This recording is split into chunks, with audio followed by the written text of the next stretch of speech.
See, I will give a short introduction, and in fact, the best introduction is which in the context of Baba, our contact with Baba. That's how I think the introduction becomes relevant. Any introduction which is apart from having the context of Baba is not really significant or doesn't have a meaning. So I think that would be a good way to begin. Let me start with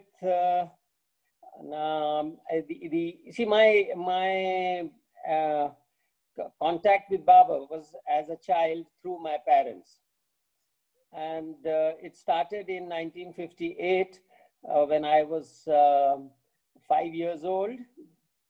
And it lasted till it's lasting till now, but when Baba was in body, in human form, until January 31st, 69, when I was 15 plus. So that gives you the context.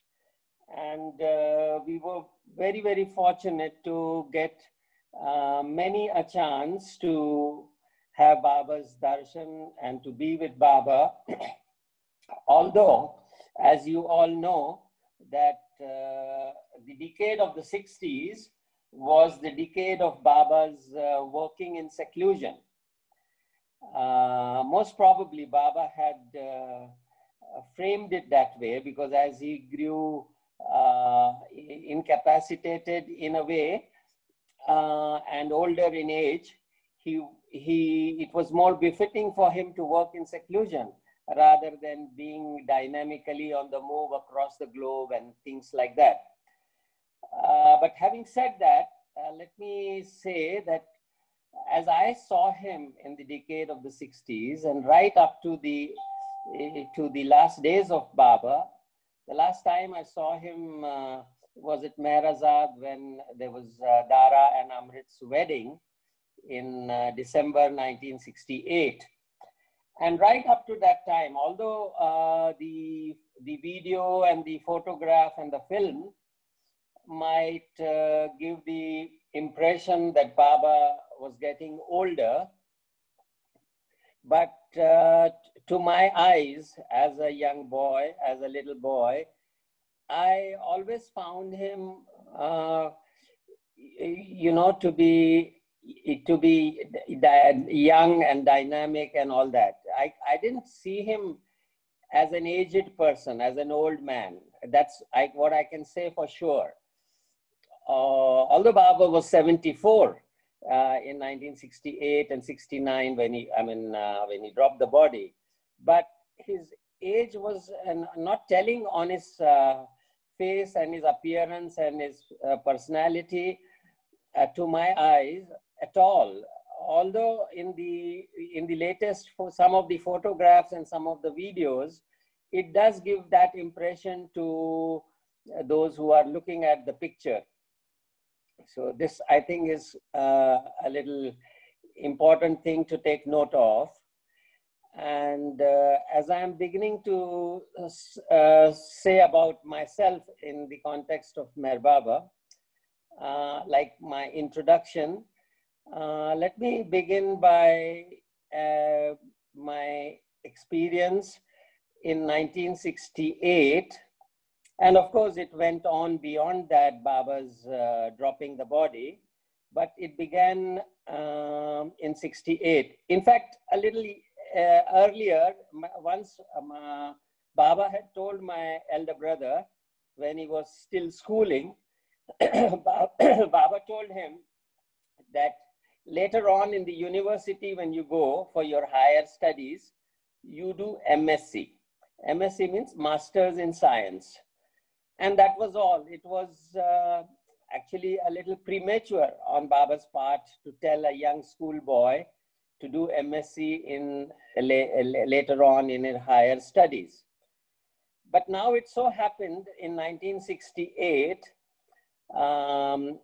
as Dara and Amrit's wedding was being planned, and they were coming from England to have this wedding happen in Mehrazad, Adi Jr., who is Dara's father, he had come around maybe 3 months or some months before the marriage to Ahmednagar and to Baba and Mirza to set up the wedding. And that time we called over the family, particularly Adi Jr. and his wife, to our house in Ahmednagar, and over breakfast, and then they were to go to Baba in Merzad. And my father tells Adi Jr. that Vinod, my elder brother is Vinod, and now he had started going to the what we call in India as a college, which is the beginning of higher studies. So my father was a little concerned and was interested in knowing that he should do MSc in what subject, because MSc, Masters in Science, is fine, but it could be in any particular discipline of science. So my father, more than my elder brother, it was my father who tells Adi Jr. over breakfast that morning before they were to go to Merzad to talk over about the Dara and Amrit's wedding. My father tells him about Baba having told us that my brother should be doing MSc. And now the time was ripe to know as to MSc in what subject, because he had to decide the subjects for his undergrad studies. So that's how he took out the topic. And Adi Jr. told us that it was absolutely no problem, since he was going to Merzad and going to have intimate time with Baba. He will definitely get an answer to this question that we had raised. So now, after the breakfast and that day, our morning together, Adi Jr. and his family, they go to Merzad, and there Adi Jr. talks to Baba about what my father had said, that my brother, who's Vinod, should be doing MSc in what subject. So Baba tells him that, look, you don't have to be a postman to bring a message and then take a reply back from me to Khilnanis. You can tell them that they are welcome to come over to Merzad on a particular date. See, visits to Meher Baba, as you all know, were always on invitation or on being allowed to come. So most of the times, people who have seen Meher Baba is either in public darshan programs or in on invitation, or when being allowed to come, including Guru Prasad and all, even in the previous years. And when Baba traveled, he many a times, as you all know, traveled incognito, which indicates and tells us very clearly that Baba did not want the people at large and people in general to know that here was Meher Baba before them or around them. So that being the case, when Adi Jr. brought us the message, he told us on a particular date, which I don't recall offhand now, but very soon after that, in the mid 1968, we were allowed to go to Merzad on a particular date to talk over this particular point that had arisen as to what subject my brother should be taking for his MSc or for his undergrad, so that he could pursue MSc in due course of time. Now we are before Meher Baba in Merzad for this purpose on that day that was given to us by Baba. And we are seated before Baba, and this topic comes up as to which subject he should be taking. And Baba says in a very quick manner, he says he should be doing MSc in chemistry. So we got the answer that he has to pursue chemistry and he has to study chemistry even for the undergrad. Now, as I was sitting next to him, I'm 3 years younger to my brother, but 2 years junior in class in the school, in the education. So I took the opportunity, and without having informed anybody, I told Baba, what should I be doing? What is your direction or instruction or guidance to me for my I didn't ask what I should be studying, and that was because I never enjoyed studies. I did not like to study. I never opened my books, whereas my brother was always head down and his eyes into the books. That was a big difference between me and my brother. Anyway, so I very cleverly, I did not ask Baba, what should I study? But rather my question was, what should I do later in life when I'm done with my studies? And then I quickly said, Baba, I would like to be a pilot. Now, there were 2-3 reasons for that. One is that my mama, my uncle, my mother's brother was a pilot, and I had seen him get into a smart uniform and go for his flight in the morning, and he looked very handsome and smart in the uniform like anybody does. And we grew up in Ahmednagar in a small place. So the only time when we saw the plane was when the plane was in the sky. The aeroplane was seen only when it was in the skies flying. That too very seldom.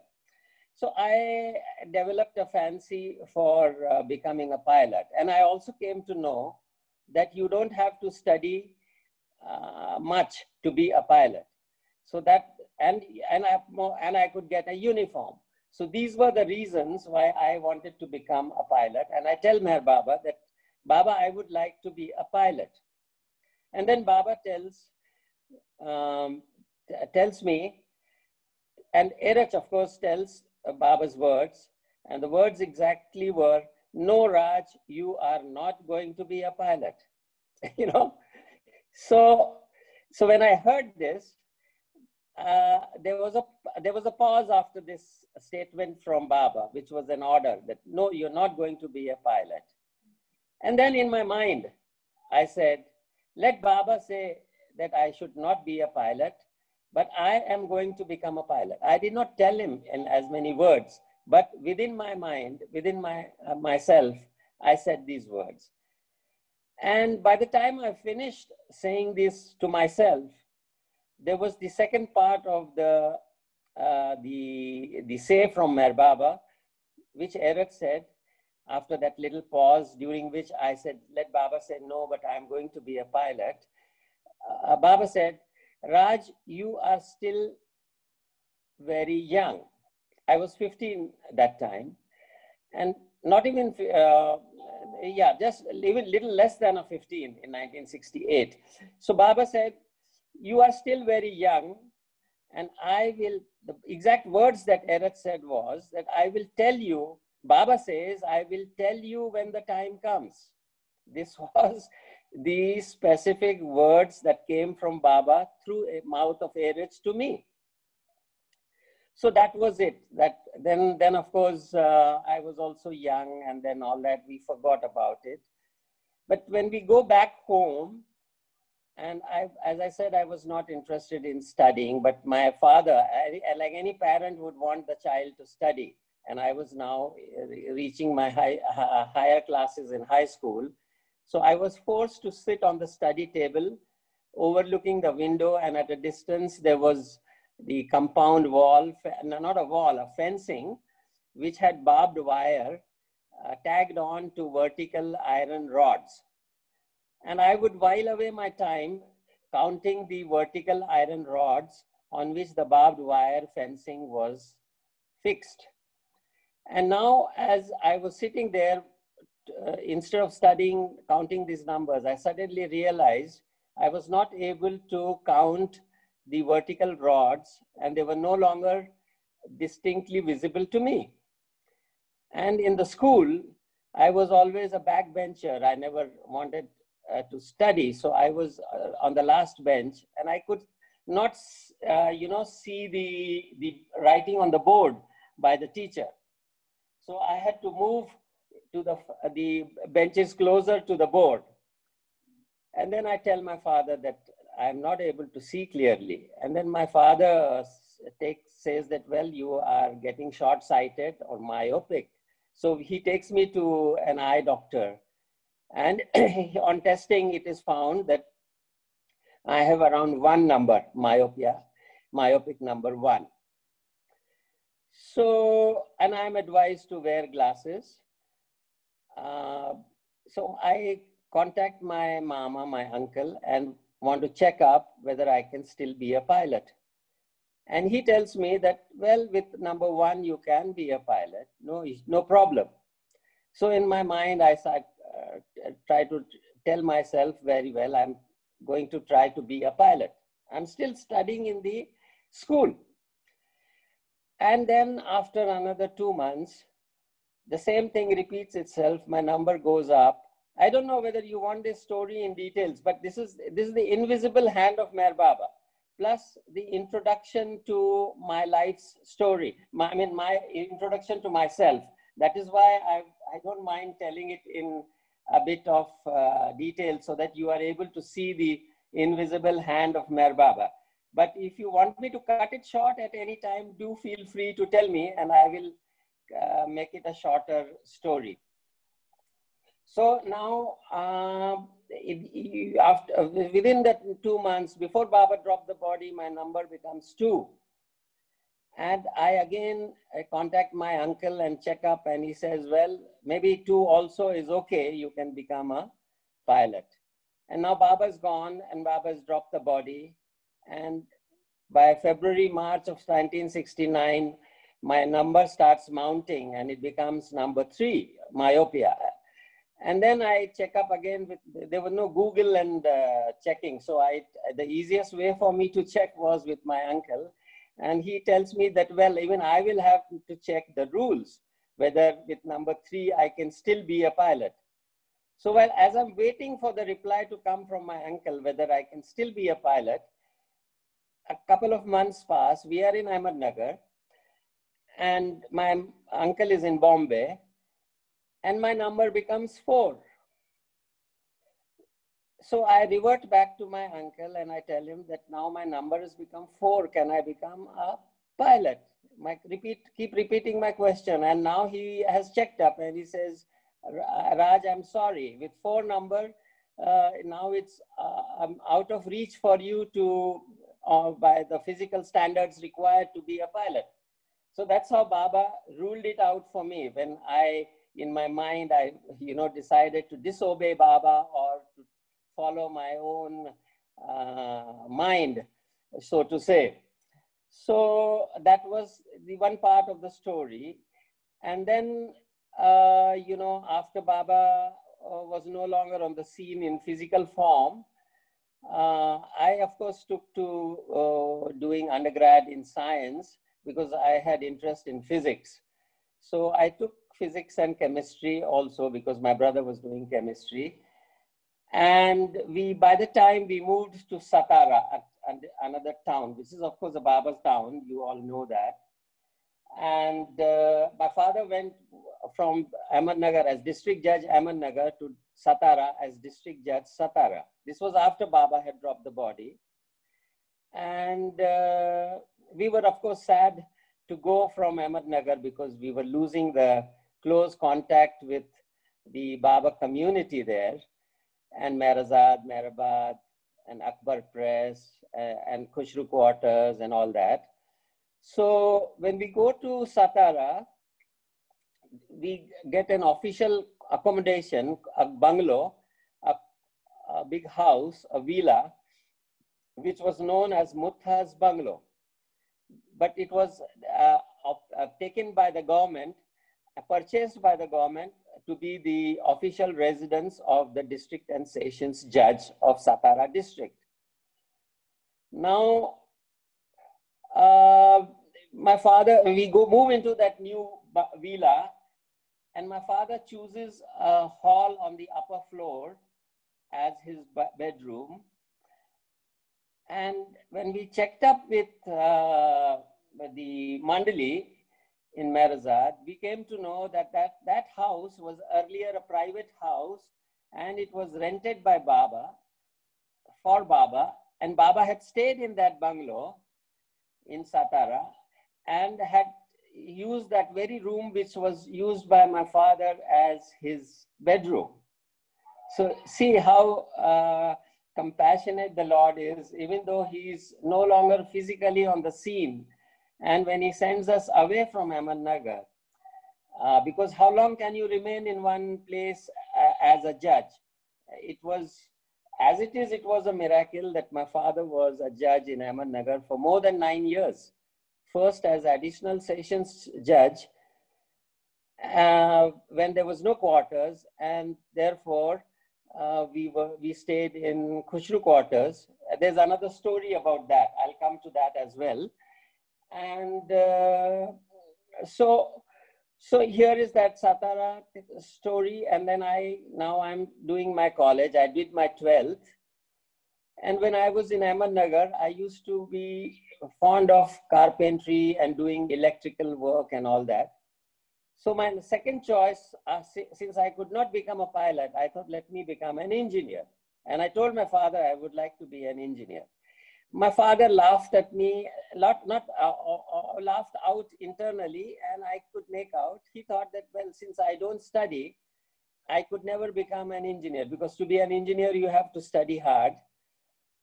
But I thought, let me be an engineer, because I liked carpentry, I liked the electrical work and all that, which I pursued in Ahmednagar very, with all my heart. So I applied, I did my 12th standard intermediate science, and I applied for engineering college admission, and I got admission in one engineering college in the district. But by the time my father got his transfer orders from Satara to Mumbai, and my father tells me that, look, although you have got admission in the engineering college, I'm not going to let you go to the hostel in that distant place, because you don't study and you might not clear the engineering course. So he literally persuaded me to come to Bombay and do my undergrad in science, and then shift over to law. And when we were doing this, during our last month in Satara, before we were going to Bombay, I met a young police officer and a young IAS officer, who act as collectors in the district, the previous ICS. There were young officers who came to call on the district judge. And I met them as a son of a district judge, and I was very impressed by them. So I asked them, how do you join this particular job? And they tell me that, well, we gave the IAS and allied IAS exam, the civil services exam. So I checked up with them, how do you prepare for this? So they gave me some guidance. And in Ahmednagar also, where we were in the later part of our stay in Ahmednagar, we were staying in the district judge's bungalow. We had the superintendent of police as our neighbor in that place in Ahmednagar. Even today, the SP's bungalow is next to the court and the district judge's bungalow. So I hit upon the idea of, so my engineering was also gone. And obviously, since my father didn't allow me, Baba didn't want me to be an engineer.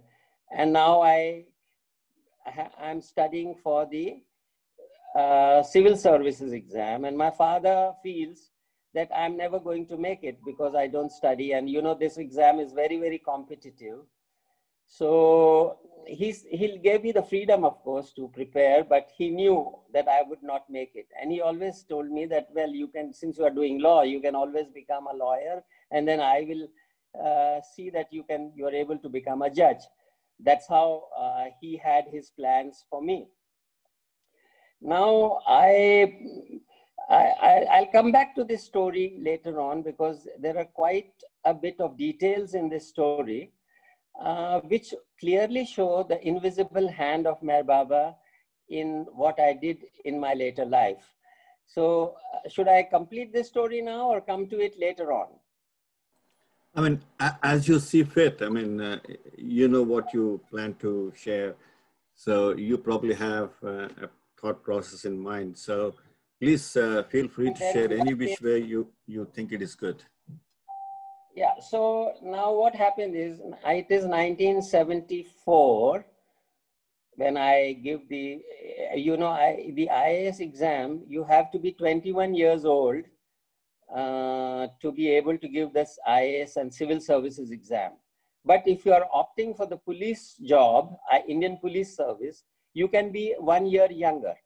You can be 20 and you can still give the exam only for the Indian Police Service. So since I was not 21, my option was only to give the Indian Police Service. And since I was interested in the uniform job, I was happy about it. And I gave the exam. And I had prepared so well for the exam. You had to take 2 subjects. So I took physics and chemistry because I had graduated in these subjects. And I prepared with 1947 onwards to 1974, more than 25 years of, the 4 papers, 2 in physics and 2 in chemistry I had prepared. And I was very confident of my studies, my preparation, because I had answered all the questions that were asked previously in the previous exams, and they formed a pattern, and it was like a question bank, which never went amiss so long, from 1950 to 1974. But now it so happened, for the very first time in 1974, they changed the pattern of the questions. Earlier, it used to be 5 questions, 40 marks each, 200 marks paper, 5 questions, 40 marks each, becomes 200 per paper. But now they changed it to 2 marks question each, small, very tiny questions of 2 marks each. And it was what you call as an objective question, which you had to tick mark out of the 4 possible answers that were given in the question paper itself. So this was a totally different ball game. And and my preparation was on the old pattern, so I could not clear this exam. And that was a little shock to me and a little jolt to me. But then I persevered by changing the subject to law subjects. And by the time next year, I was again 21, so I could try for the IAS exam.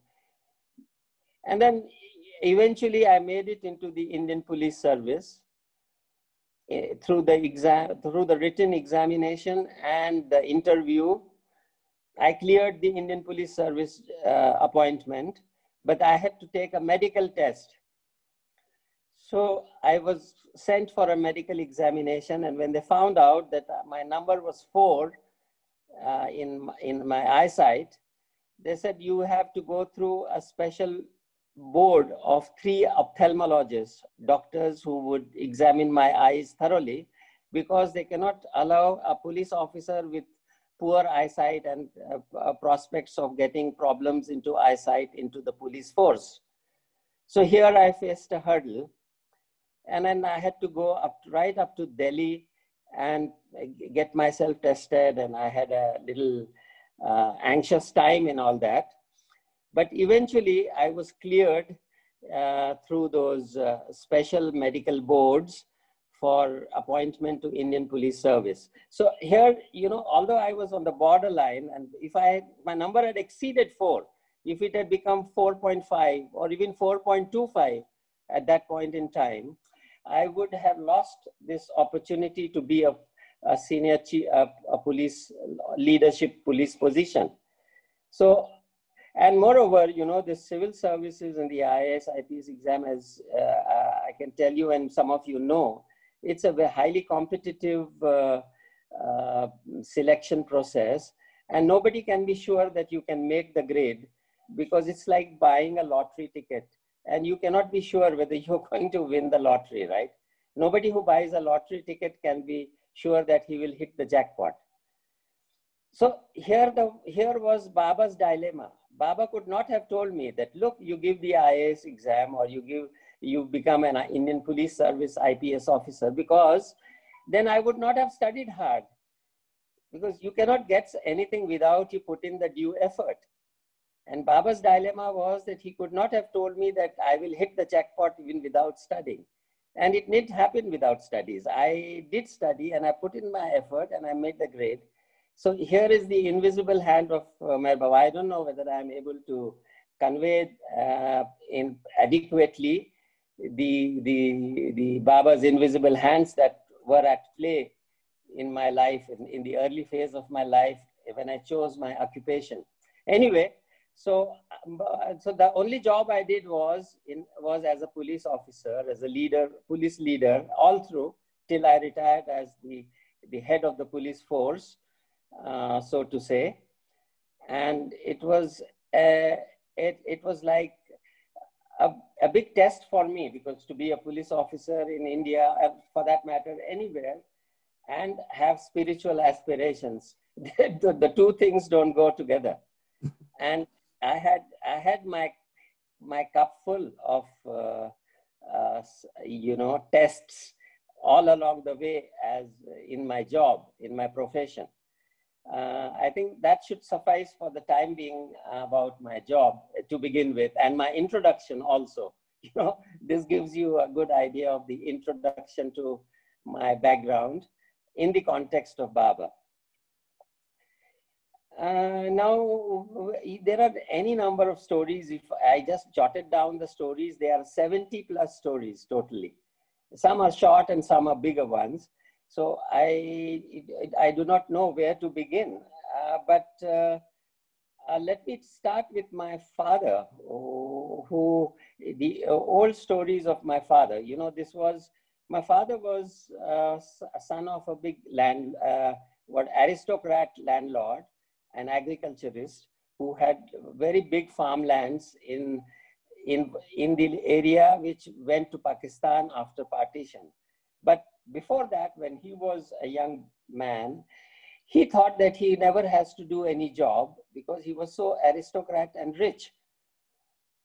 Now, it so happened that the country got into partition, and my father, who did law following the footsteps of his father had gone to England and become a barrister, but he never did the profession of a barrister because he had enough wealth to live on his money that was coming from the farms.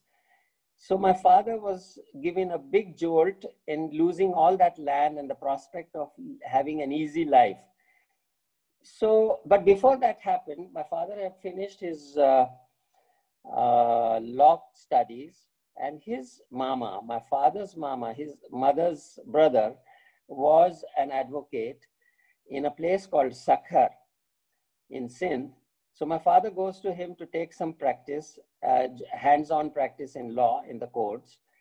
And he stayed with him in his house, in his uncle's house, which was on the first floor.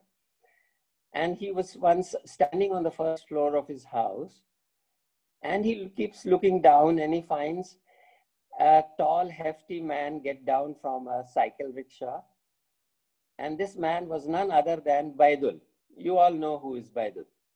So this was sometime in the early 40s, mid 40s.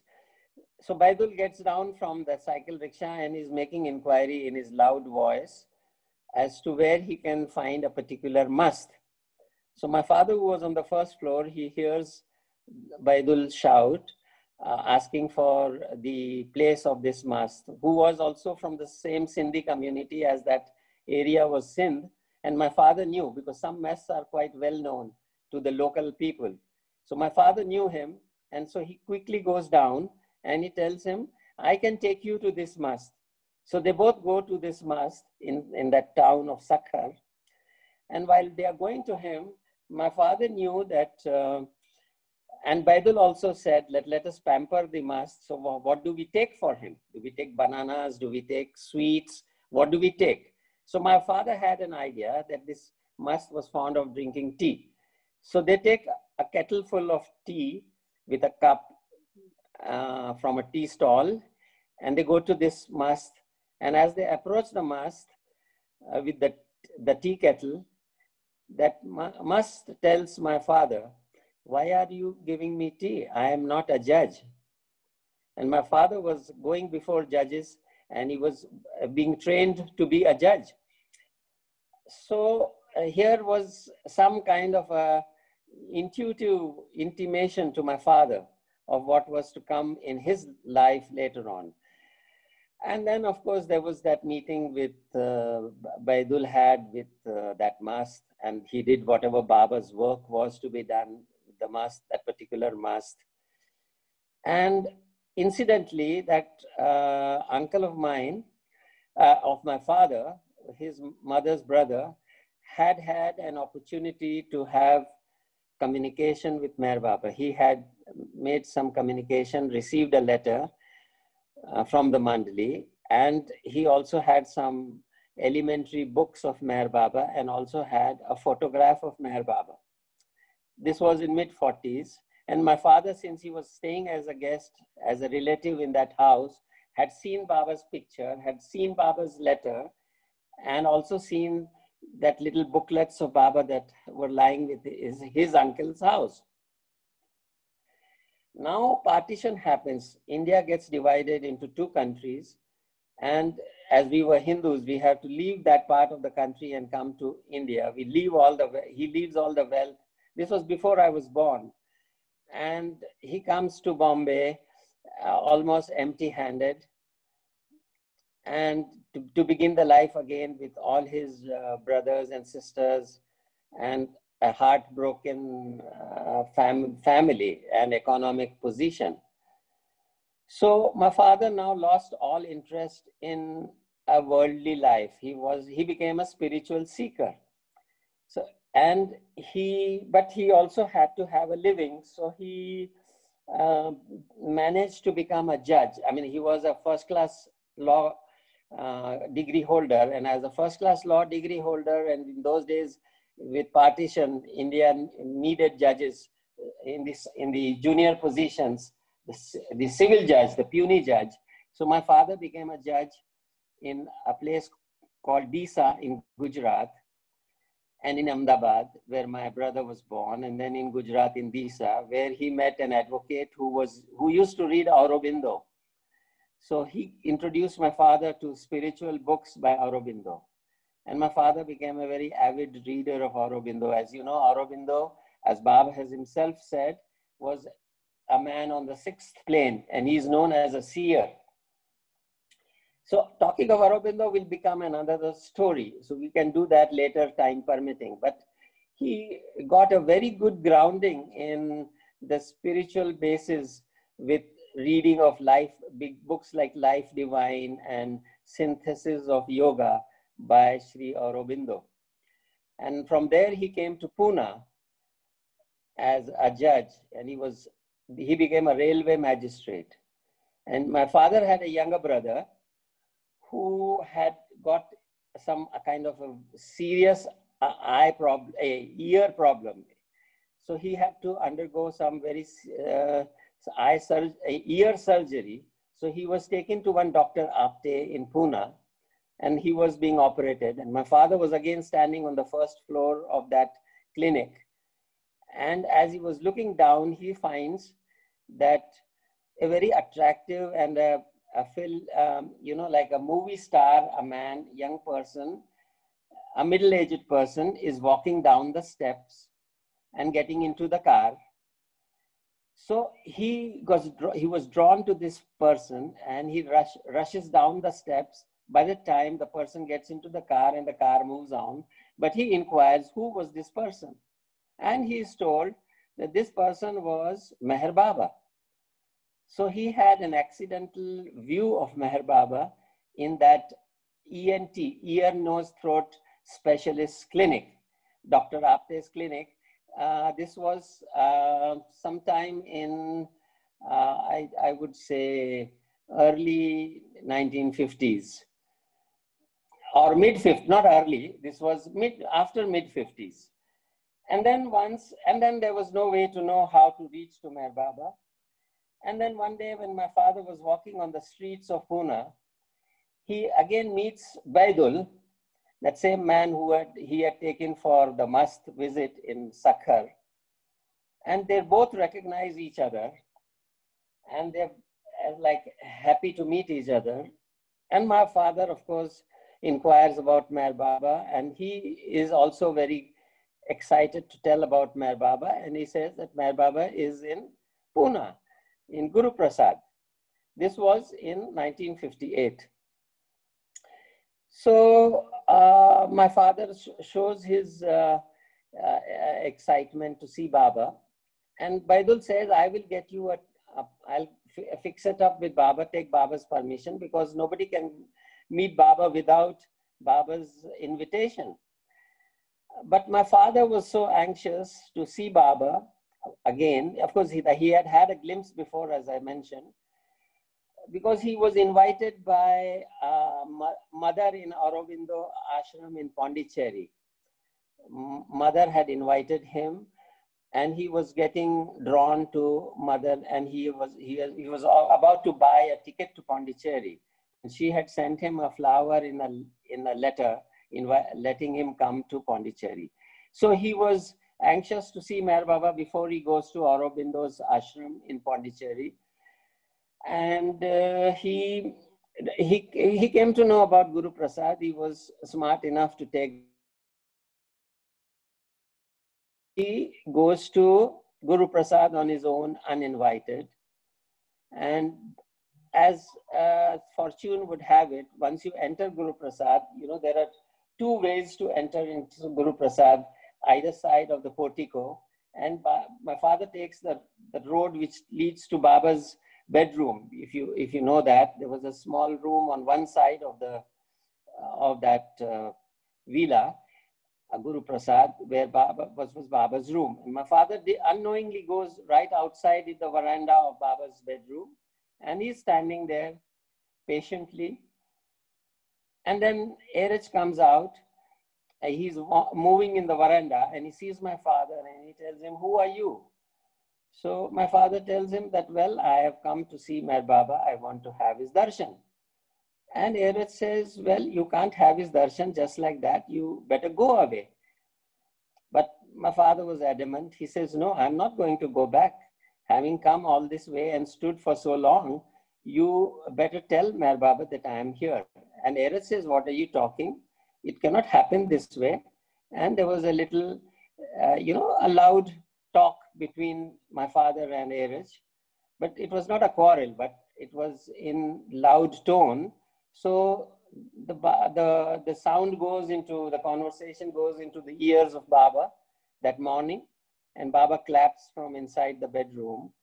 And then Erich rushes in, and he has to tell Baba what is happening outside. And Baba is told about my father, who was insisting on seeing Baba. And Baba tells him, "Okay, let him come inside." So my father was fortunate to be allowed to come inside into Baba's bedroom. See, normally there were two places in Guru Prasad where you met Meher Baba. There was a small mandali room, darshan room, and there was a bigger hall where, if the audience was bigger than it used to be, in that hall-like room. But here he got a first chance to meet Baba sitting on his bed in his bedroom. And since it was summertime, as you know, Baba's visits to Guru Prasad were in the summer. So he was, he was lifted with his legs open, and even his upper chest and the body was open, naked, and Baba. So my father got a good glimpse of Meher Baba, and he saw him in all his glory, as he would tell us. Because Baba had a glowing body, and this was, so he was very impressed, and they had a little conversation. And he asked my father, what do you do? And my father said, "I am a railway magistrate. I'm a judge." And then he said, "I'm a railway magistrate." So, in those days, there were the steam engines, right? And the steam engine and the coal engine. So the coal engine, the locomotion happens by the wheels moving like this, as you know. So Baba made a gesture like this: "You are a magistrate on the railways."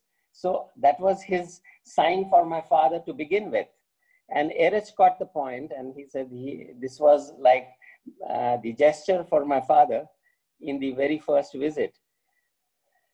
And then of course, Baba said that, are you married? And do you have children? And my father was married and had 2 children. So my father mentioned about us. And Baba said, in case you come again, you can feel free to come with your wife and children. But that was to be a little later. Anyway, so my father was very happy meeting Baba, having his darshan, and seeing him in all his glory, so to say. And he comes and tells his wife and my mother about Meher Baba's visit. And later on, in due course of time, my father goes to meet him again, and he tells his wife and my mother that Baba has said that you can join in, and Baba has invited you to visit him in Guru Prasad, and we can take the little children along. So, you know, it is, my mother was also, you know, having what you call spiritual inclinations ever since she was a girl. And you sound me, I think I should have to go faster because the story, I'm still at the beginning of it. Anyway, so this story, of course, you have heard. So when my father goes, my mother joins in because she doesn't want to refuse going to a saint. She takes him to be a saint, and to refuse a saint's invitation is not the right thing to do. So she goes, and we also go, and we go to Baba in Guru Prasad. And then my mother is going only because she doesn't want to turn down an invite from a saint. But she's looking down because she feels, she has an apprehension that I might get hypnotized by Baba. So she's looking down, and Baba tells her, but feel free to look into my face. But she doesn't do that. And Baba says, you come again tomorrow or whatever date Baba gives them, and they go again. And he tells Girja, my mother was Girja, and she gets the name Girja Devi. Although nobody else called her Girja Devi, Baba called her Girja Devi. And he said, you can come, Girja Devi can also come. And so she was again invited, and she goes, and she's again looking down because she doesn't want to be hypnotized by this mystic or by this saint. And again, Baba tells her that feel free to look into his face, as all other people are happy looking at his face. But since he refuses to do that, Baba says that, well, you had once written a letter to me, and therefore I'm calling you again and asking you to look at my face. So my mother was totally confused and nonplussed because she had never written a letter to Meher Baba. But what had happened was, when she was schooling, sometime in the late 1930s and early 40s, as a schoolgirl, when she was told about Jesus Christ and she was told about God by her parents and in the Gurudwara where we go, so she wrote a letter. It was actually a postcard. She picked up a postcard and wrote a letter to God in heaven. That was the address she put on the letter. And she said, my dear God, I'm hearing so many stories about you, and I want to meet you. I want to meet you face to face, see you. And then she had put her name as Girja and posted that letter herself into a letter box. And this was somewhere in faraway country in north of India.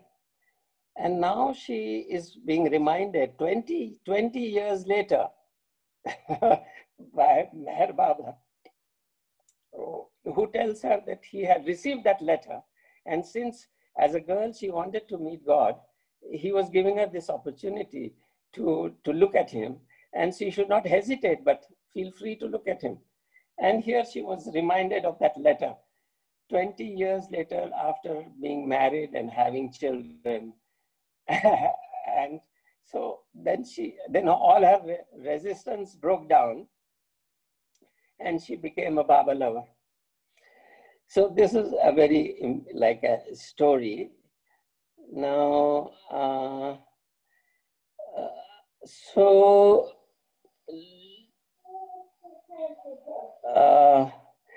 in the early phase, when we were going to Baba and Guru Prasad, Baba told my father that you are a judge. A magistrate, as a railway magistrate, is basically a judge. So Baba says, even I am a judge. This you must have read in the books also. This has been quoted. But there is one difference. After the guilt of the person is proved, you punish the guilty and I forgive the guilty. That is the difference. That is the only difference. Otherwise, the profession, your profession and my profession is the same. This is what Baba had told my father. And then later on in Guru Prasad, there was some, you know about Bayanamangala and Baba's Universal Spiritual Center near Bangalore. And there was one Mr. Haldankar, whose land was obtained and purchased for making that center, but it never came up during that time. And now what happened was that this man, Haldankar, sent a legal notice to Meher Baba. And that legal notice was read over to Baba, and Baba said, well, let us have a discussion on this notice, what it means. So my father was called, being a judge and a man of legal background. And also Dr. Dake Farkar. Have you heard this name, Dake Farkar? Dake Farkar was in Prem Ashram time, he was a school teacher, but he became a lawyer in Ahmednagar and a very close disciple of Meher Baba, there's a book written by him about his stories. So he was invited. Like that, a couple of people, including some lawyer, was called to discuss about this legal notice that Baba had received. And the discussion started before Baba, the meeting rather, in a very serious manner. And Baba looked solemn and was seriously asking, what does it mean? What is the implication of this notice? Will I have to go before the judge in the court? Will I have to stand in a witness box? And he sounded as if he had a serious concern on these kind of things. So my father became serious in addressing the issues that were raised. And he told, my father said, Baba, don't you think, he made a law point, and to make the law point, as you use the phrase, he said, Baba, don't you think it is so? And when he said, don't you think it is so, Erich said, Baba wants you to repeat what you said. So my father repeated what he had said, Baba, don't you think it is so? And then Erich again spoke what Baba gestured. And he says, Baba says, this was to my father, Baba says, I don't think, I know. So when you know, you don't have to think. Now, if there is something behind this wall, for example, there is a wall in front of you. Now, what is there? If you do not know what is behind the wall, there is ignorance. So you think, you try to imagine through thinking what could be there. It could be another bedroom, it could be a kitchen, a dining room, and things like that, or anything for that matter. But now when Baba said, I don't think I know, and here a serious discussion was happening about legal issues. So my father quickly, he was also an intelligent man. He quickly realized that this was just an opportunity that Baba was giving to my father and to others to have Baba's company and to come to know Baba better. And in in an ordinary way, Baba gave him an insight as to what Baba's internal condition was, And this is all through Baba's anecdotes and stories, not only of our family, but many, many others. Baba's stories very innocently, innocuously, inadvertently convey his spiritual status to the people around, and through them to the posterity also. Now this, Baba doesn't think Baba knows. is now coming on this recording before you, and through you to the generations to come, right? So Baba knew that this will happen. And he was wanting them to know what Meher Baba is. And that's how it happened. But we got a lot of chance to get pretty close to Baba. Now, then from Pune, my father was to get his transfer. As you know, judges get transferred, and he consulted Baba where he should get his next posting. And it was with Baba's suggestion and consultation, it was decided that he can try for Nasik.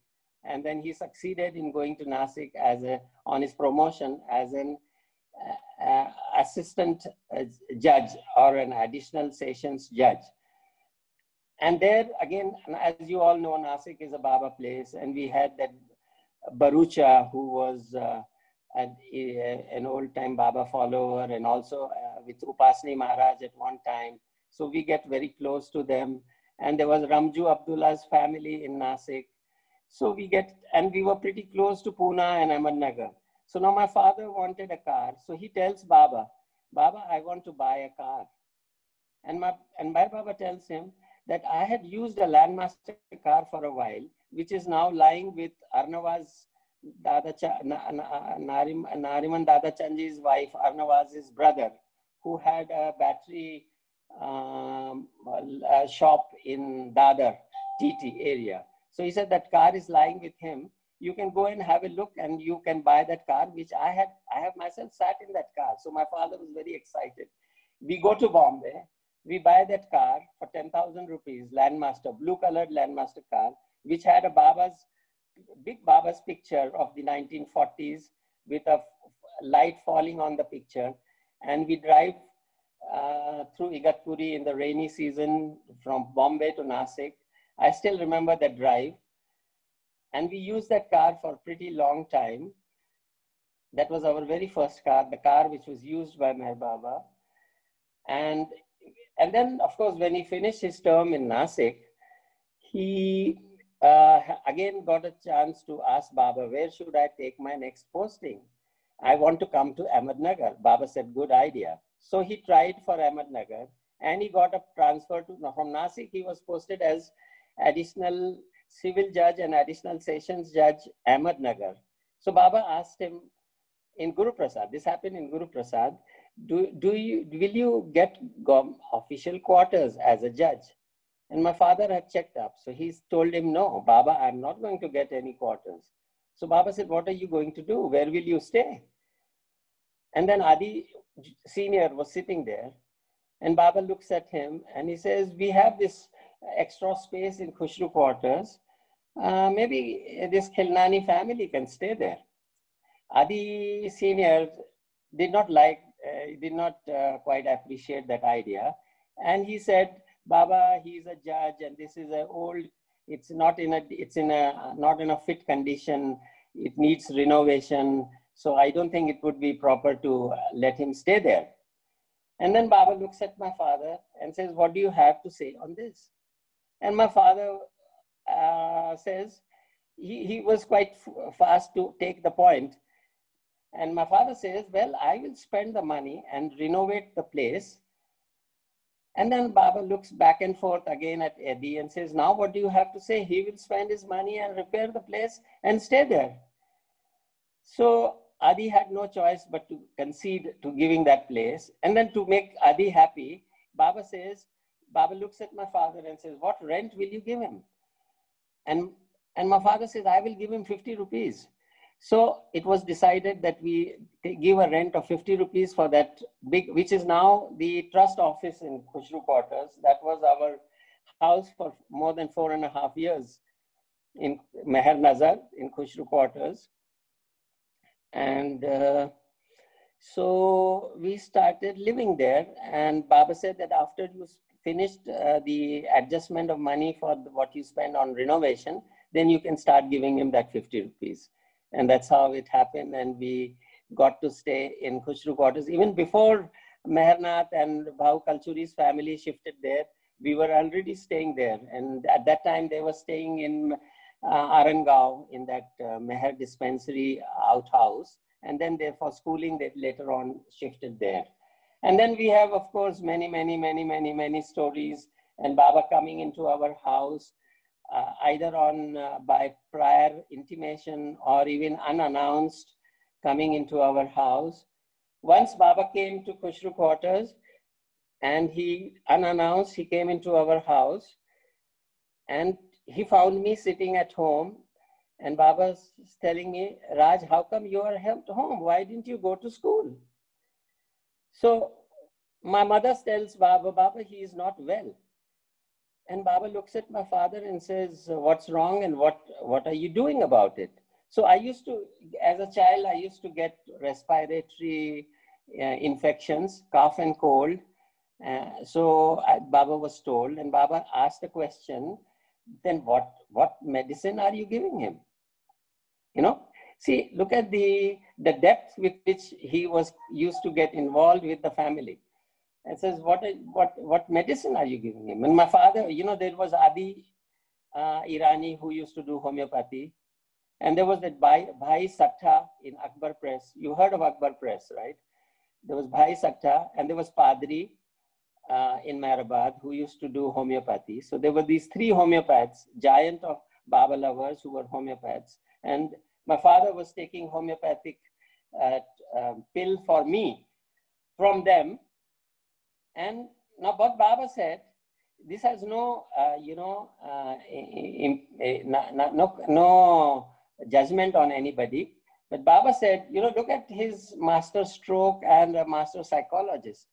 So Baba tells my father that homeopathy is a perfect science. But then he added a big but. He says, to dispense a perfect science, you need a perfect homeopath. And where are you going to find a perfect homeopath physician? It's very, very difficult. So you better take him to an allopathic doctor, let him get well by tomorrow, and let him start attending the school. So this is how it happened once during that time. And once he came, again, another time also he had come unannounced.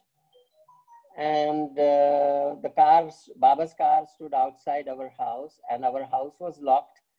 And Baba's said, where is the Khilnani family? So Adi Senior comes running, and he says, maybe they have gone out somewhere, because my father got a chance to act as a district judge. So he had gone to inspect a court in Sri Rampur.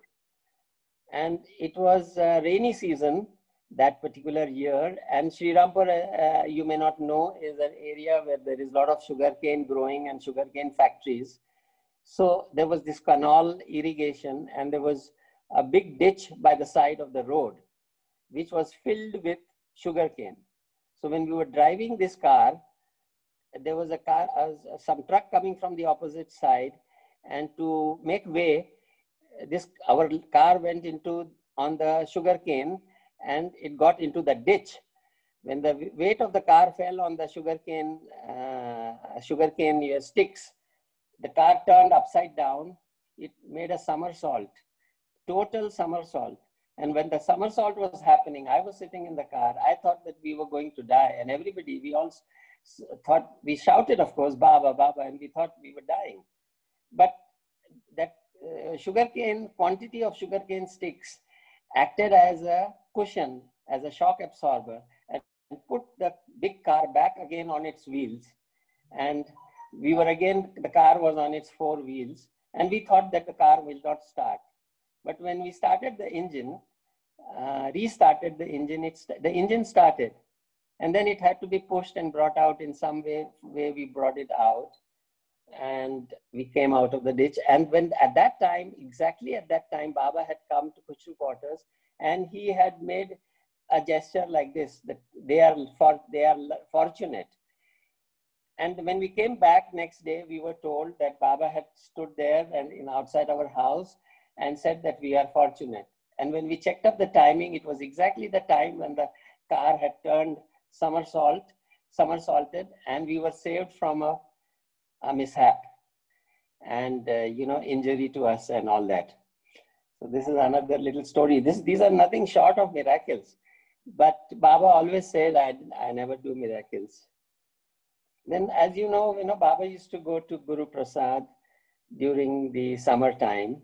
And as you used to drive to Guru Prasad, he used to halt outside near that Sarosh Theatre and give an opportunity to the close ones to see him as he was about to leave for Pune. Now, this was in mid-60s, and my father had just got diabetic. And in those days, diabetic meant that it was a serious ailment. You could lose your life. So my father had started telling his wife that, now you be ready for my death. You might become a widow. I might pass away. I might die. And my mother got very, very worried that her husband might die because of diabetes. Diabetes is a serious ailment and he might die. So when we go to before Baba, Baba still sitting in the car near that petrol pump on the highway. Baba looks at my mother and says, you are looking anxious. Do you want to, what is it? And my mother tells Baba that Prem has become diabetic and he keeps telling me that I might become a widow. So Baba looks at my father and he says, stop doing this because you are not going to die for a long time to come.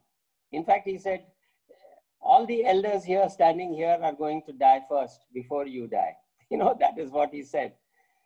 And that's how my mother got consoled and she stopped worrying about it. So there's such intimate stories like this of our childhood with him. Then we used to follow Baba and go to Guru Prasad to be with him. And when the Guru Prasad period was over, then we would be coming back. And once when we were to come back, Baba was still at Guru Prasad and Baba says, when are you going to leave? We were to leave for that day. We had gone to see Baba to say goodbye to him. And then in the afternoon, we were to leave for Ahmednagar. And Baba says, what time are you going? So my father says, well, we've not decided, but we'll go in the late afternoon after lunch and all. Baba said, don't delay beyond 4 o'clock. By 4 o'clock, you should be on your return journey from Pune to Ahmednagar. It was the same Landmaster car. Now we had our lunch and the driver said, our driver who was from Ahmednagar, he said, I want to go and have lunch with my relatives. So my father said, okay, you go, but come back 4 o'clock. But it so happened that he did not come till 4:30, 4:45. And when he came late, we were anxiously waiting. But since we were waiting for the driver, we left at 5 p.m. Instead of 4 o'clock in the evening, we left Pune at 5 o'clock in the evening. And now what happened is when we were journeying from Pune to Ahmednagar, in those days, it was a 3 hours journey. Journey started at 5 o'clock, should have been over by 8:30. But you know what happened? Our car got a breakdown. The fuel pump was getting heated 10 miles from Pune. This problem started. And every 5 kilometers, the car was getting a overheating of the fuel pump. And at midnight at Shirur in God Nadi, we had to put the car into a truck.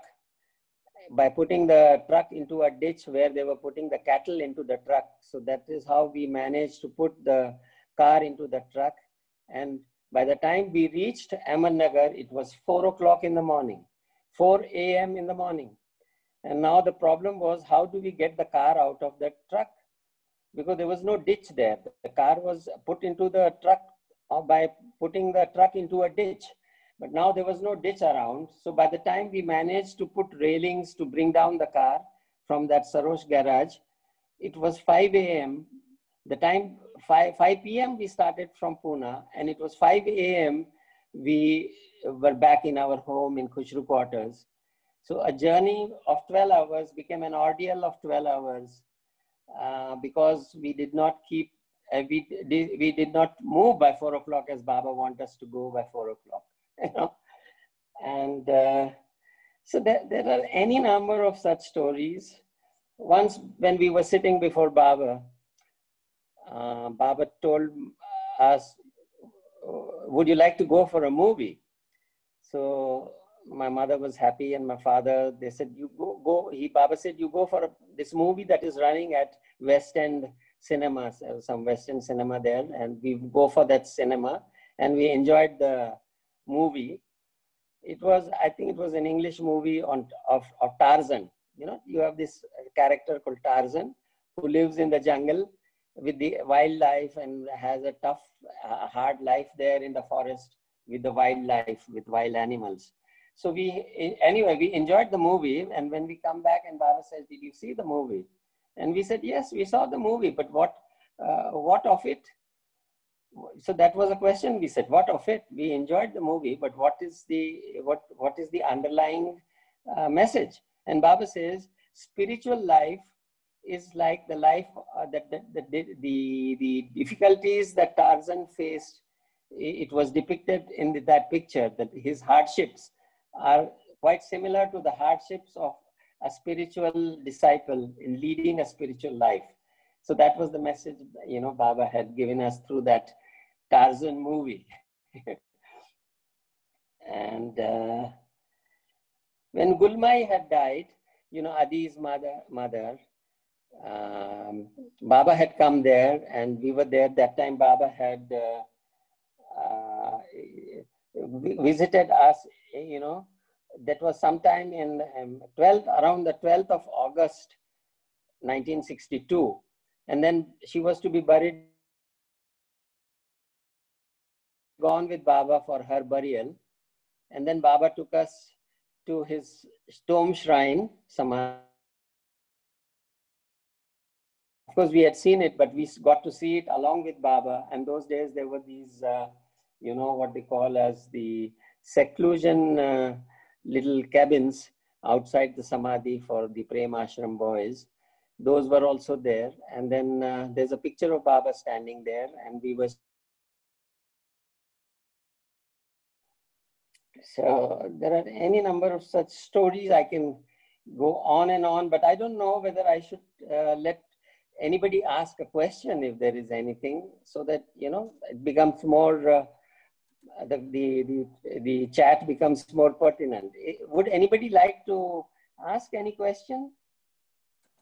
Can you talk a little bit about staying with you know, Bhav's family and everybody in Khushru quarters, and then Baba's interaction with all the kids? I mean, I'm sure you had some. Yes. Yeah. There is a very interesting story of that. You see, the early 60s was the time, as you know, the Bombay Center came up during that time. The Pune Center was coming up.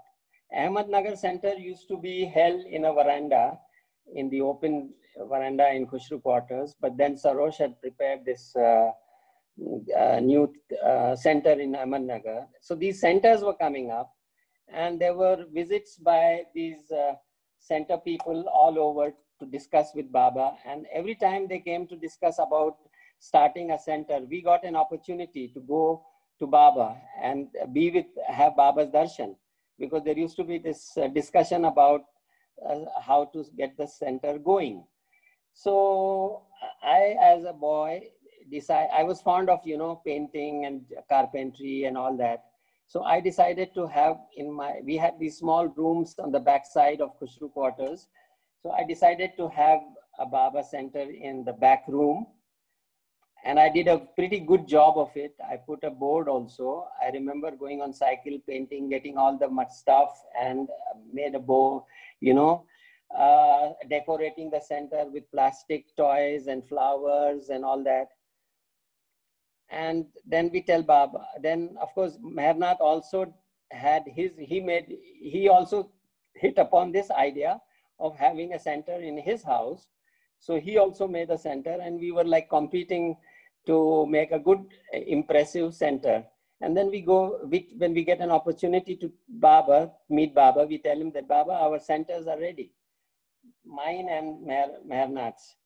So Baba says, I'm coming for the inauguration. And Baba comes, and, you know, I am very excited, and I put the ribbon ribbon and in a tray, I keep a scissor ready for Baba to cut the ribbon to enter that little center of ours. And then after he does that, Baba goes and inaugurates the center of Mehernath. So, and then, Baba, I said, Baba, how do you like the center? And Baba says, it's very good, excellent. And then he goes to that center and he also asks us the same question, and Baba tells the same thing, that's also excellent, and he makes us both happy that way. And that's how then we did do the singing also, once you have a center, then what can you do? You can have some bhajans, singing happening there. I had sung a song, a Hindi film song called, which is a devotional song, Tumi ho mata pita tumi ho. That song, that once we got that song, opportunity to sing this before Baba. And there are any number of many stories of this. Then when Pune Center had started, there was this Baba's inauguration of the Pune Center, and then Baba going again there the subsequent year, 1964 and 65. And of course, the Ahmednagar Center inauguration. We were there when this happened. And when Hamirpur, they had put a Baba statue and a center, and they wanted Baba. That once we were before Baba in Meherazad, and a letter was being read from Hamirpur saying that, Baba, you have to come for inauguration of the center in Hamirpur. Baba said, I'm not going, but I will send my representative. So he was dictating a letter back to these people. Said, I'm not coming, but I'm sending my representative, Meher Baba's representative. And then Baba looks at my father and says, you go as my representative to Hamirpur. And my father, my father was somehow, a little not interested in moving about much. So he said, going to Hamirpur was a big ordeal, So he said, Baba, I get an opportunity to come before you. So I would rather not miss a chance to be sitting before you than going to Hamirpur. So then Baba did not insist. Baba said, okay. And then Sarosh Irani was sitting there, Sarosh and Vilu. And then Baba gave the second choice to them, that you go. And they agreed. And Sarosh and Vilu, his wife, they go to Hamirpur or that area for inauguration of the center. And Vilu, when she comes back, and we go again to Baba. And as you know, the story goes that Baba asked them, how did it go? And Vilu's telling Baba that she's frank enough to tell Baba that I never had that kind of love for God. But after seeing these villagers there and their love for you, my faith is now gone stronger. And now I have faith that you are indeed God, So that was the marvel of that Hamirpur visit. So I do not know what my father lost by not agreeing to go to Hamirpur that time. So then I can, there are so many stories I could go on. So another humor, maybe a little humor.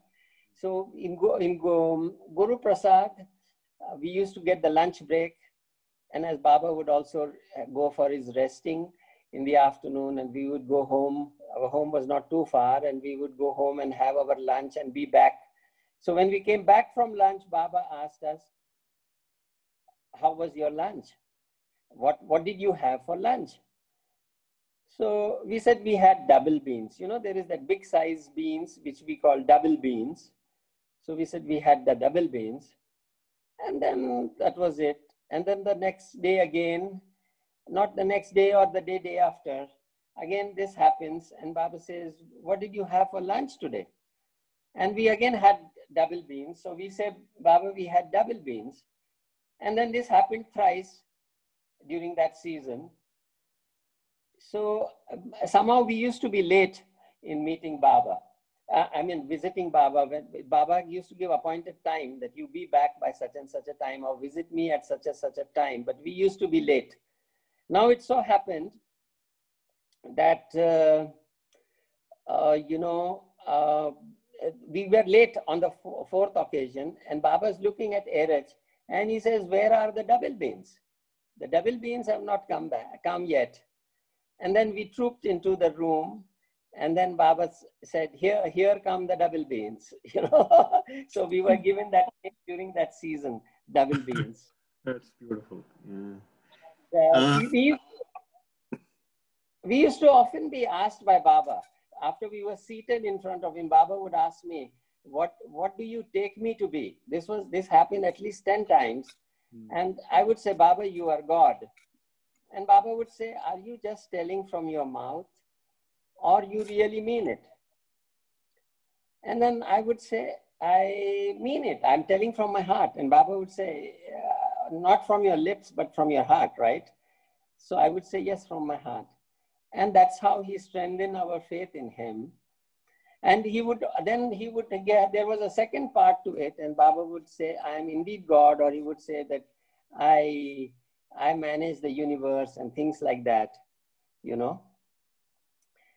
And that's how we built the faith. But once what happened, as I said, we used to be late to go to Baba, and the family was getting ready. My mother was getting ready, and I picked up a Reader's Digest magazine, which had the last article is a big article, and it was by some scientist about how life evolved on Earth, the evolution of life. It was a biological write-up, but very lucid, that even as a schoolboy I could understand.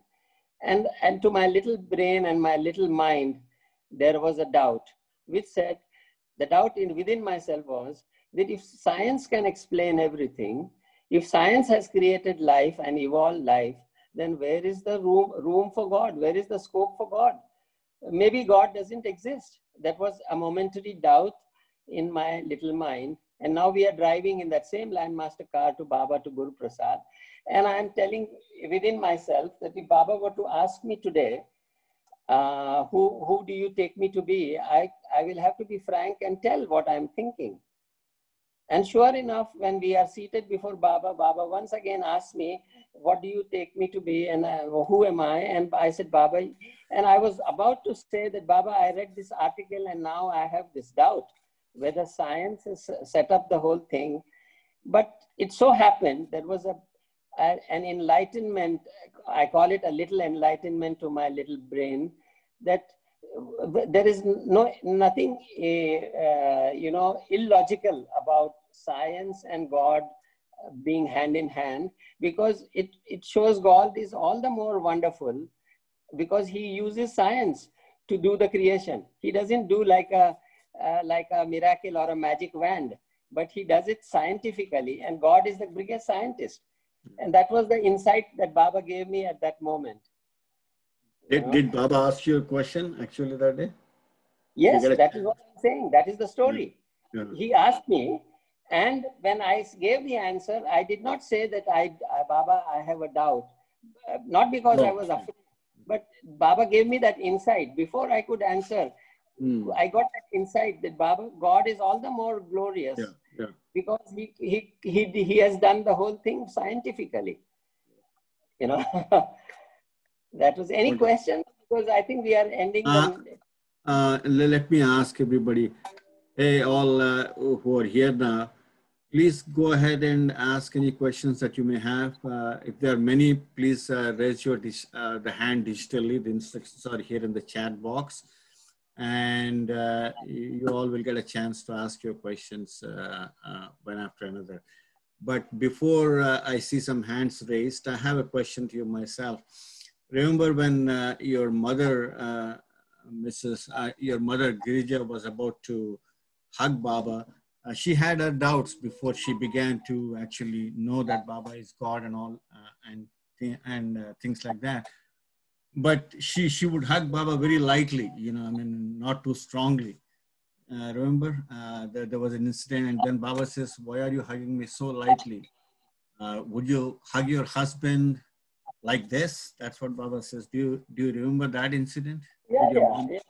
So he wanted her to overcome whatever inhibitions she had. Mm. As far as I can recall, this was in the earlier phase itself. And Mm. Baba didn't want her to, Baba wanted her to melt into his arms as he would want any lover to melt into his arms so that he could bestow the gift that he wanted to give.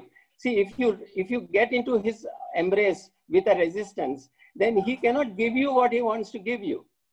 See, the spiritual benefit that anybody can get by openly accepting and openly getting into his arms is definitely much more richer than the embrace which you do unwillingly. So that is the insight behind this story. Yeah. And But so here I let me have. tell you a story Go of ahead. my mother. Huh? Go ahead. Go ahead. There's a hand raised. Meher Chand has a question, but you can finish your share before we can ask him to share. I mean, ask. We can have Meher Chand ask you the question.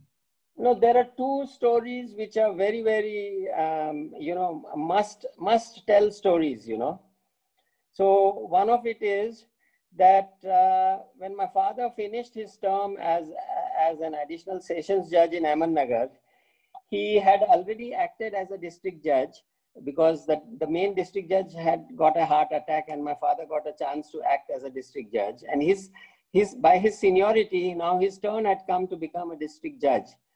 So he was eagerly waiting for his promotion orders, but as it takes some time for the official procedure to get over, and he was anxious for this promotion orders, and he was anxious to the extent of getting into anxiety. And during one such opportunity, one such time, during that phase, he got an invite from Baba to come to Mehrazad. And as we go into Baba's room, into that Mandli hall, Baba looks at my father and he says, "Why do you look so worried?" And after we were seated before Baba, Baba repeated this question, "Tell me, why are you so worried?" And my father tells him that my promotion is due. I'm awaiting my promotion order any day. So that is making me worried. It is not yet coming. And then Baba told Aloba to tell one couplet. And the couplet went like this: Fikr sabko kha gayi, fikr sabka peer. Fikr ki jo faki kare, uska naam fakir. Worry eats us up. But the one who eats the worry, gulps the worry away, is the real fakir, not a beggar. In India, fakir word, we refer to a beggar.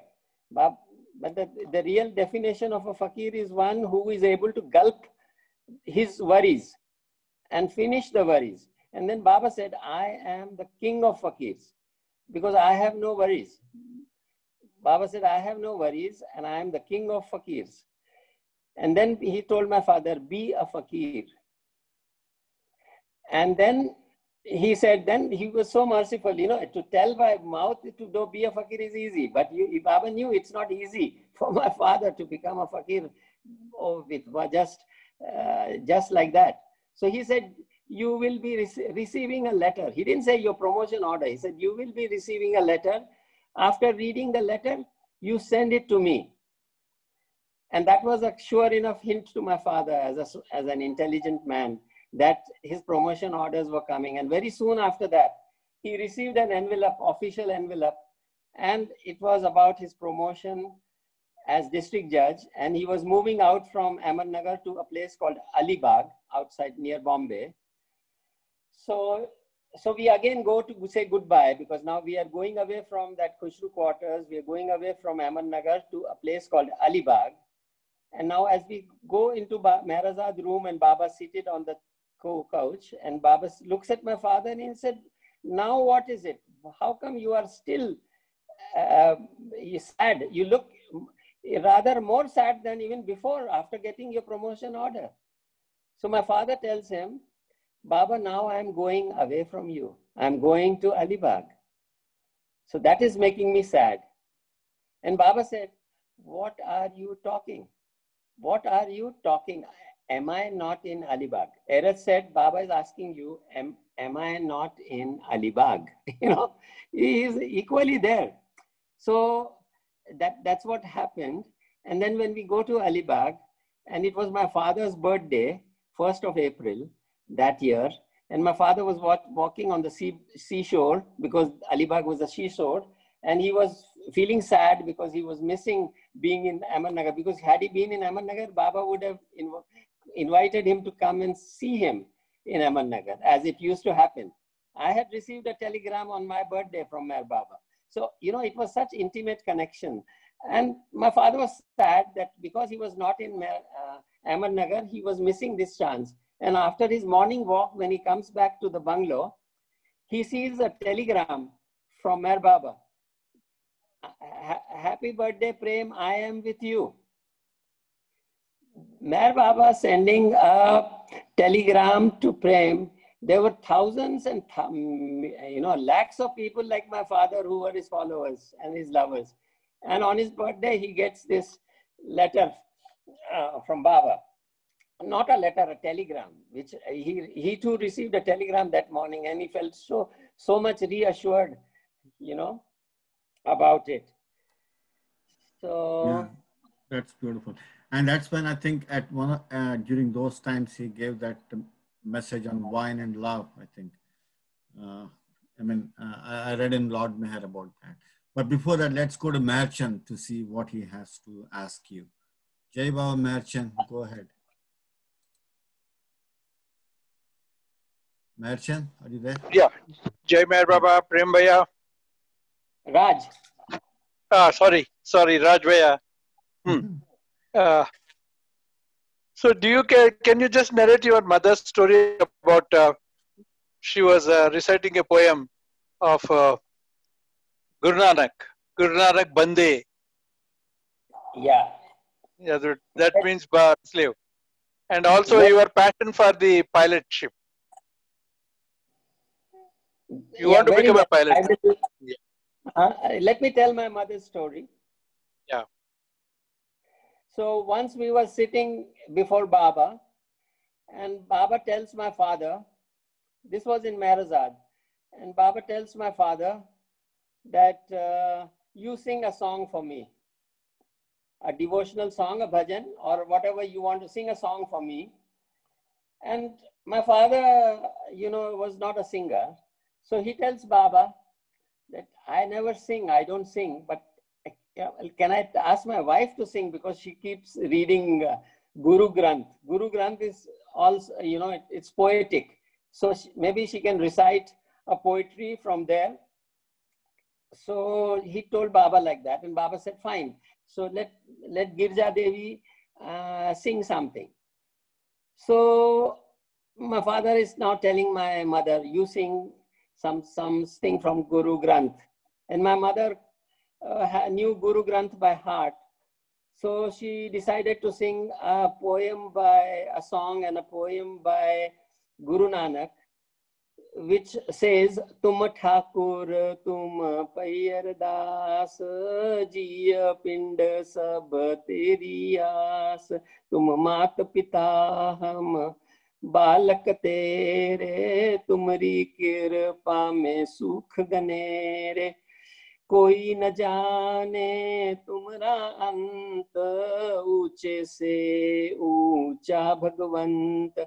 This is how the poem goes, and as you know, the writer, the poet, puts his own name in the end, and in the end of this poem, Guru Nanak says, Nanak Das Sada Kurbani. Nanak is telling Nanak Das Sada Kurbani. Now my father, in his excitement before Baba, is telling his wife, now that you are singing this song before Baba, instead of Nanak, you say Baba.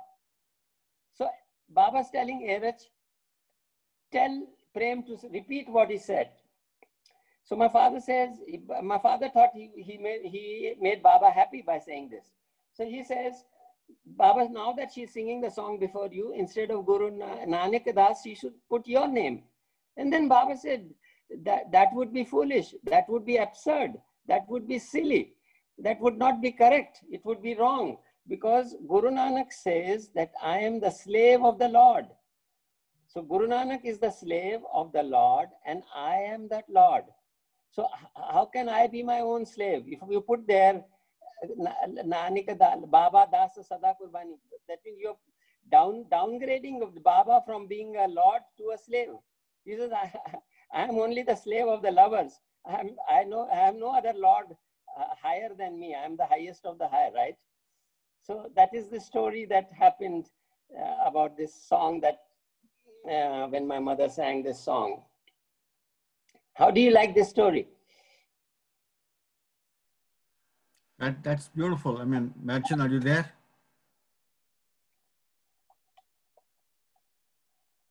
Merchant, Jai Baba.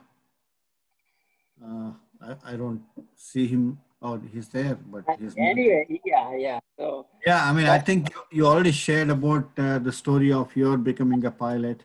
Not becoming a pilot, but not becoming. Yeah, I mean, at least, I mean, the plans to become one and what happened and everything.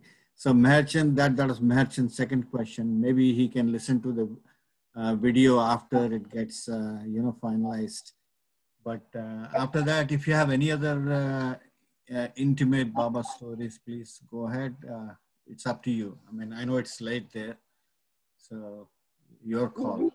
No, this story of that pilot thing and my profession, there is as I mentioned briefly, that after I could not become a pilot, my second choice was to be an engineer. But my father did not allow me to go to the engineering college because he thought I will not study in the hostel. So I missed that chance. Now, when I retired from the police, the government appointed me on the board of governors for IIT, Indian Institute of Technology. So they had started a new IIT in Himachal. And when I was selected in the police job, I did not know whether I would come to Maharashtra or I would go to Tamil Nadu or Andhra Pradesh. So my prayer to Baba was that if I don't come to Maharashtra, let me go to Himachal Pradesh, because then I can be in the mountains, in the snow peaks of Himalayas.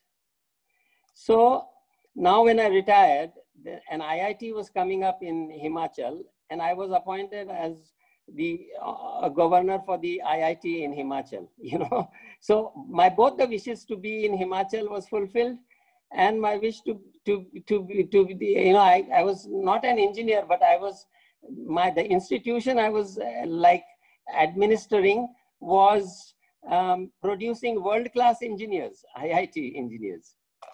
So look at the mercy, look at the compassion of the Lord.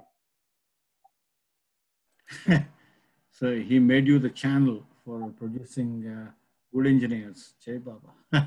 Yeah. So now, as I said, when we finished our stay in Ahmednagar, the second stay, when Baba dropped the body, we were in Ahmednagar. My father was the district judge. And after you do not know, there's something very, very important that I must mention here. On 31st of January, 1968, we were invited exactly 1 year before Baba dropped the body. There was a darshan program in Meher Azad, where of a select few, and my father we were also invited. And we go to Baba on 31st of January at 12:15 in the afternoon. 1968, exactly 1 year to a minute before he dropped the body. And during that visit, Baba brought Mehra before the men folk. Before that, Mehra was never appeared before the men. But this was the first time Baba brought Mehra out before the male Baba lovers. Do you see the significance of this event? And when we were driving back from there, my father is telling his wife, Girja Devi, and my mother, that that is setting my brain ticking. Why did Baba ask Mehra to appear before us all menfolk? Does it mean that Baba is going to depart? And then my mother said, you have a nasty mind, you have a, you know, a morbid mind. Don't think like that.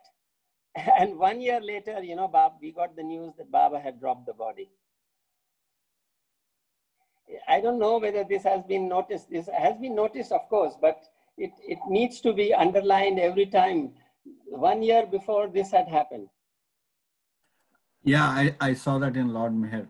Hey, Raj, there is a question here. Are you able to see the chat box by any chance? See what? The chat box, you know, where you converse with people. If you look at the, yeah, to open it. Please click the. I love the way you add many details to the wonderful Baba stories that have shared. It has been so enjoyable. That's not a question. No, there is one about that by Jiminy Littley. And okay. Yeah. Yeah, let me read that. Raj, thank you so very much for your remembrance of life with Baba. This is a question calling on your science background. Can you share your thoughts about Baba's book, Infinite Intelligence and God Speaks, and the fairly recent discoveries and conversations in AI, physics, spec, quantum mechanics, and how do you see them connect and disconnect? This is a question which is very dear to me. You see, let me put it in perspective. In the 60s, when the man had landed, the man had landed on the moon. Which year was it? Astronaut landing on the moon? Anyway. 1969. So in 68, there was the United States Information Service, which used to send us a lot of articles on space research and astrophysics and space research. And so much so that when my uncle was going for Expo 67, my mother's sister's husband, I told him that you bring a book on astronomy. And when he came back, he brought a book on astronomy, which was not for my age, but he said he wrote on it to a budding astronomer. So that was my childhood, intimacy with quantum physics and all that. And the reason I liked physics was because of what we call as modern physics here in India. And one of the books that is one of my favorite books now is called The Hidden Reality. The Hidden Reality by Green, G-R-E-E-N-E. He has written this book. They are all, physicists who write this book. So, but the answer comes from that Reader's Digest article, which of course was not a physics article, but it was a biology article, which spoke about evolution of life and how life started, and that insight I mentioned about that God is all the more glorious because he's doing the things according to science. So this quantum mechanics and artificial intelligence, of course, is artificial. Infinite intelligence is pristine intelligence. But this, what you call as quantum physics, the uncertainty principle, as you call it, the Schrodinger's cat. We all know about Schrodinger's cat and the uncertainty principle. And there is an uncertainty in life. You see, the terrorist attacks, this pandemic, there could not be a more uncertain time than the pandemic. So although it's not in the domain of physics, but there is a parallel between the uncertainty principle that applies in physics and the uncertainty that happens through even pandemic and through COVID-19 and coronavirus. And it is definitely Baba's working that is happening now to awaken us, to give a kick. Almost, this is a kick to our intelligence, right? Trying to have a vaccine come up and how to face this challenge. So this is a topic by itself. I think the question is very dear to me. It could be a full topic, not only for Baba lovers, but for non-Baba lovers and metaphysics and all that. You know, that book, Dancing Woolly Masters, there's a book called Dancing Woolly Masters and the Tao of Physics. There's a book these are all my favorite topics to read, and I'm sure the person who is asking this question also has this topic very close to him. And Deepak Chopra, who is now one of the persons in the United States who talks, and he tries to bring people of physics and metaphysics together. This is, it's a, I don't know, sometime in the future, maybe 10,000 years from now, mankind will uncover the interface between physics and metaphysics. Yeah, I'm sure.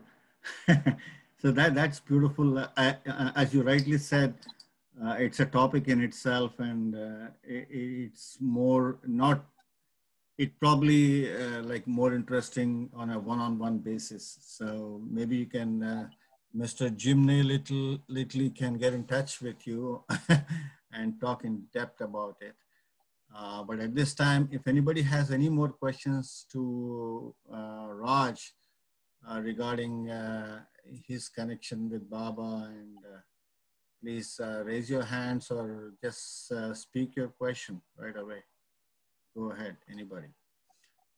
Else, I mean, Raj, I mean, I'm sure it's a bit late there. You may be tired talking about, you know, I mean, you sharing all this experience, and I know you have a lot more. So you feel free to either continue or put a break at this point. Your call. I leave it to you.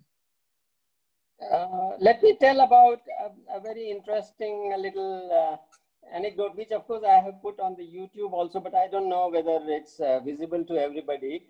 See, we used to go to a convent school called Sacred Heart Convent in Ahmednagar.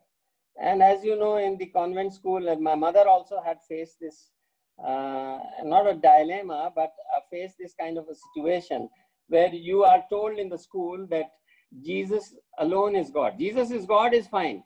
But if you say Jesus alone is God, that alone makes the whole thing, you know, a little difficult to digest.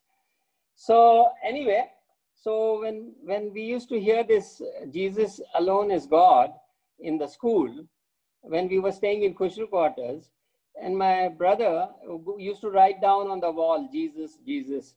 So once we went before Baba, my mother tells Baba that my son is writing on the wall Jesus, whereas I want him to write Meher, Meher, but he's writing Jesus because of the influence of the school. So Baba very beautifully said, Baba said, well, Jesus was and I am. So it hardly matters what you write, whether you write Jesus or you write Meher. Of course, then you also know about the story about the Quaker oats, the tin of Quaker oats. Have you? I'm sure all of you know that. Yeah. So it's on the same it's on the same point. So that was an interesting observation by Baba himself. Yeah, it's actually the gentleman who asked is Matt Kelly.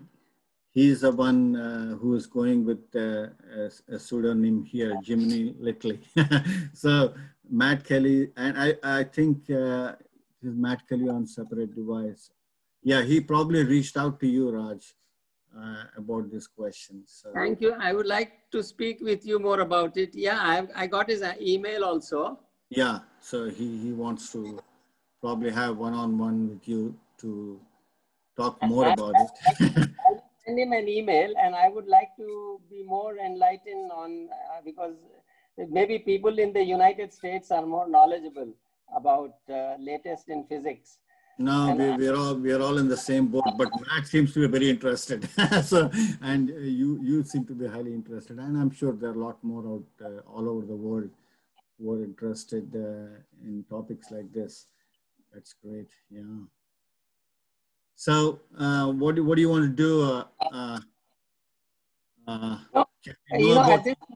At this point in time, I want to first, before it becomes too late, I want to say that I'm so delighted to be with this group of Baba lovers, and I'm grateful to you and to Angela for giving me this opportunity, because by doing that, you are refreshing my memory. You're bringing back my childhood days with Baba, right? Yeah, and also we are also eager to know about all these intimate things that we ourselves, I mean, those who did not see Baba, we could not experience. So we want to, you know, get those things from you. And thanks to you for sharing this so beautifully and so wonderfully. I mean, yeah.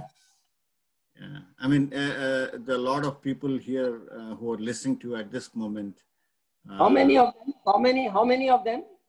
At some point we had 27, but it's again lunchtime here. So some may have dropped out to have their lunch.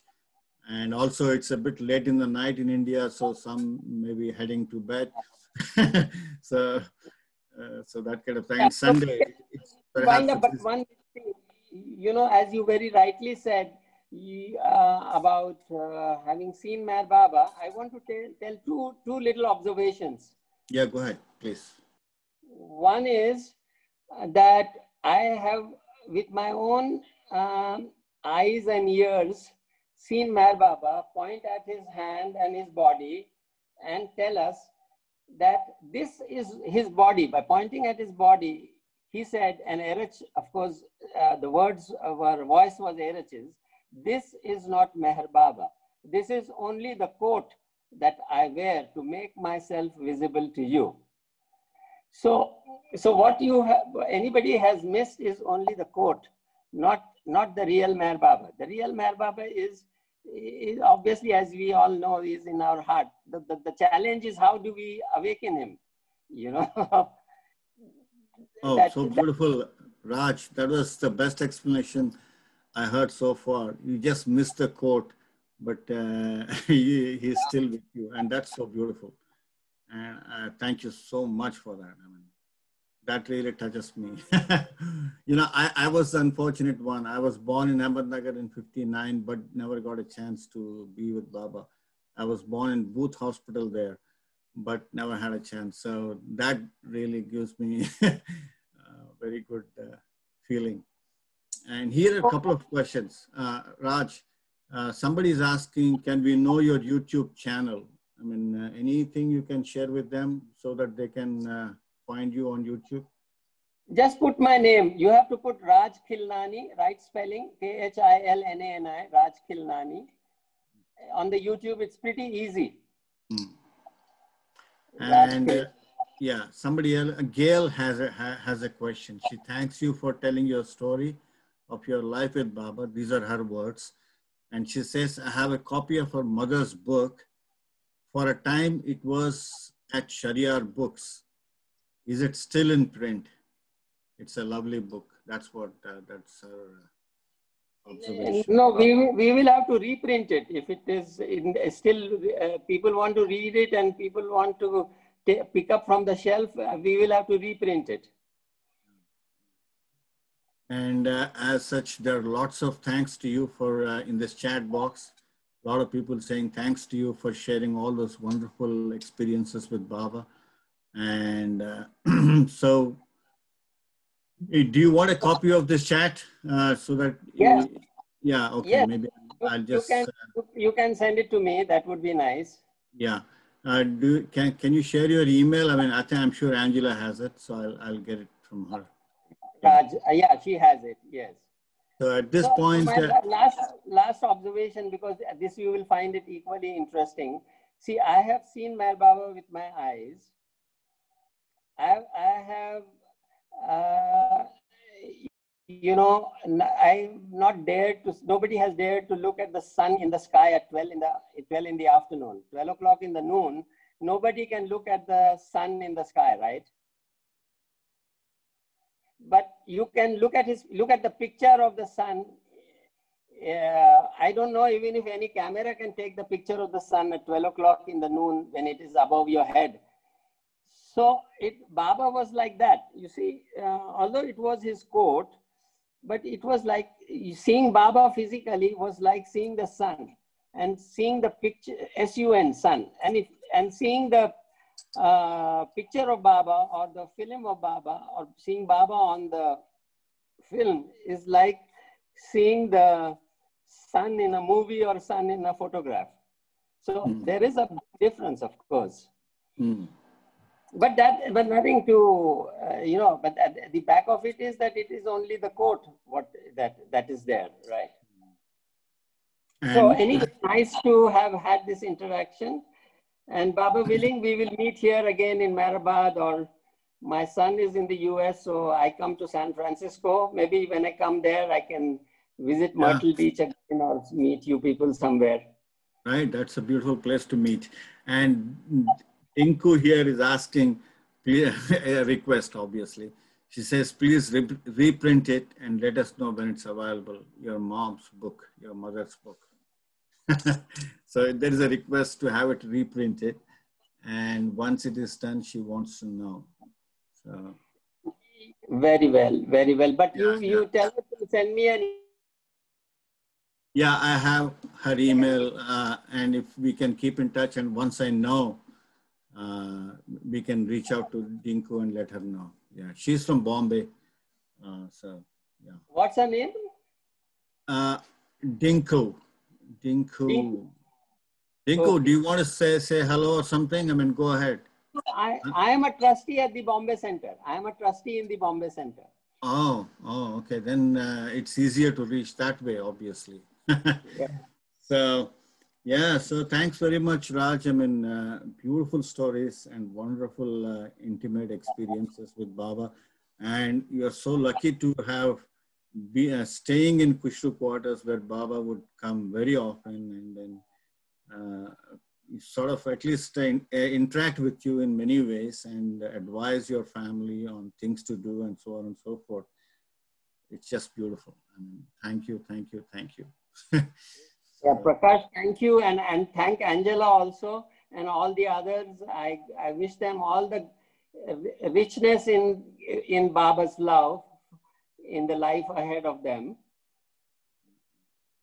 Hey, yeah, at this point, thank you so much. And thanks everybody for being here to listen to Raj and his stories. And once again, Avatar Meher Baba ki Jai. Avatar Meher Baba ki Jai. Avatar Meher Baba ki Jai. Thank you very, very much. Jai Baba. Jai Baba.